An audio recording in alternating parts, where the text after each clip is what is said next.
Ito, kape-kape lang muna. Tapos biglang may nag-utos na.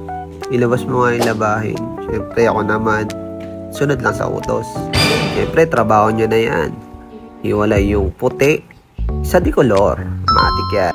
At syempre, matik na yan. Pag once na naglabas ng labahin yan, ayusin mo na yung washing.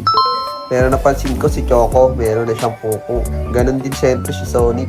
At kung mapansin mo, sobrang lambing talaga ng aso na yan. Siyempre, nandiyan din si Sonic. Hindi naman basta-basta magpapauli yan. Siyempre, kapag may pupo si Choco, meron din dapat siya. Kaya linis-linis muna dito sa baba bago magsimula ng labada. At napapansin ko mo mapapalaban ako ngayong araw kasi madumi na rin yung parking. Tara, set up natin yung dalawang washing. Since nandito na rin ako, bakit hindi ko na isabay lahat? Kaya na, diyan nagsisimula ang mga salitang madalas na nagpapahamak sa akin eh. Yung salitang isabay ko na lahat. Mula labada to, for sure mapupunta to sa paglilinis ng parking, and then syempre paglilinis ng mga tsinelas at basahan. Malamang sa malamang yun yung mangyayari sa akin.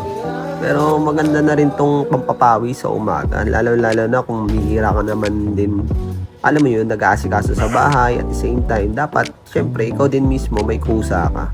Lalo na sa mga ganyang parte, yung pagsiset up ng washing, lalo na mabigat yan para sa mga babae. So wala namang ibang aasahan niya kundi tayo lang talaga. So swerte lang din naman kami kasi may washing kami na kahit papano is ilalagay mo na lang yan. At the same time, hindi mo naman nababantayan. Aray ko, tumahin na naman tong burnok na to. Lilinisin ko na naman yan. Hayop na yan talaga si Choco. Pero kahit ganyan yung bulinggit na yan, sobrang cute yan at talambing. Dahil kapag mana yan ng bahay, wala kang magagawa. Lilinisin at lilinisin mo yung mga kalat nila.